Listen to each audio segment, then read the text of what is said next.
Yesterday you give me the Assamese one, huh? I can't follow, huh? No,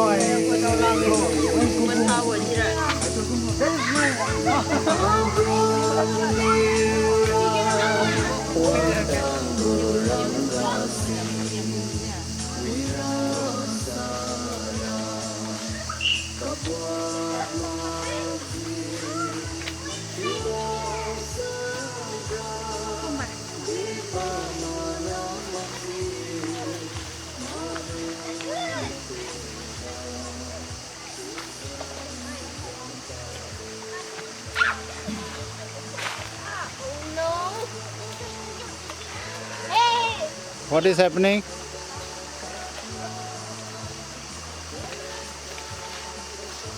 What is happening? Something is happening. Something is happening. Barnabas, what is happening? We're playing the water. The water. The lake. This is a lake.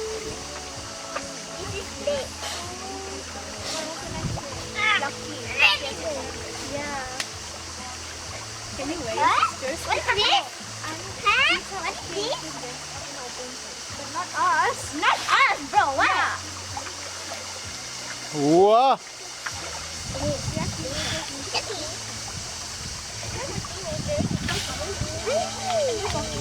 Oh wait, this? Yeah.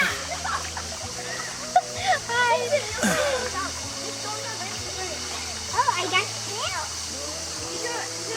I got milk. Oh my! Wow, nice. Look.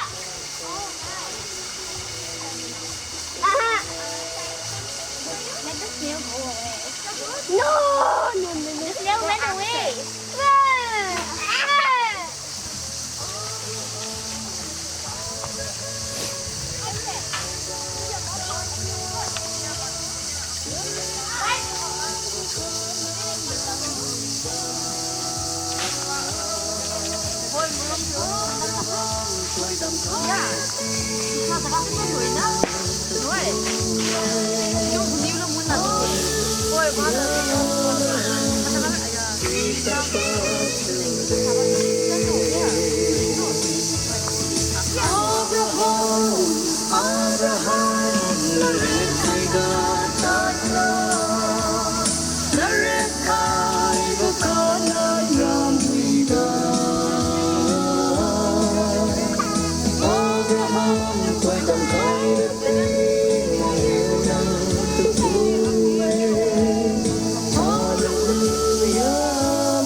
Hello.